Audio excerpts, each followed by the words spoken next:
Boeren en natuurbeschermers binnen het vooral net eens over hoe lang je de gwossen die je winterdags uit van huis binnen opvangen matten in zaniemde fourageergebieden op boerenland.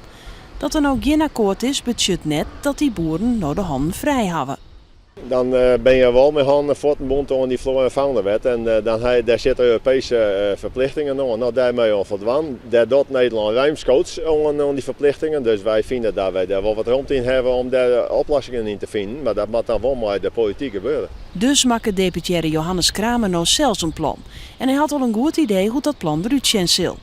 In grote halen weten wij wat voor kant dat we op willen. Het moet nou goed opskunnen en verworden om zo gauw als mogelijk uit de startblokken te gaan. De steden moet daar nog goed verzissen, maar wij moeten het probleem nog oppakken en ik neem die verantwoordelijkheid. Want we kennen de gwoord net met aannemen litten. Dat is net goed voor de boer, is net goed voor de belastingbetaler en ik net goed voor de natuur.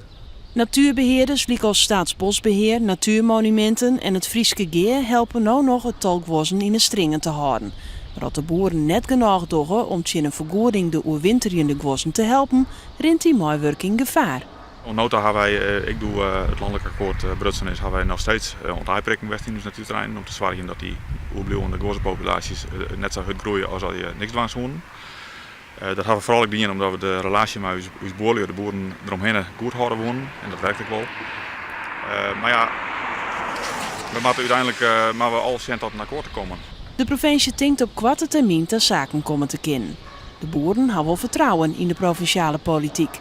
Dus je kent elke dag chance binnen van op een hichte. Ik ga ervan uit dat zij dat ik mij van Azië oppakken zullen. En ook de natuurbeschermers denken dat het goed komt bij de provincie.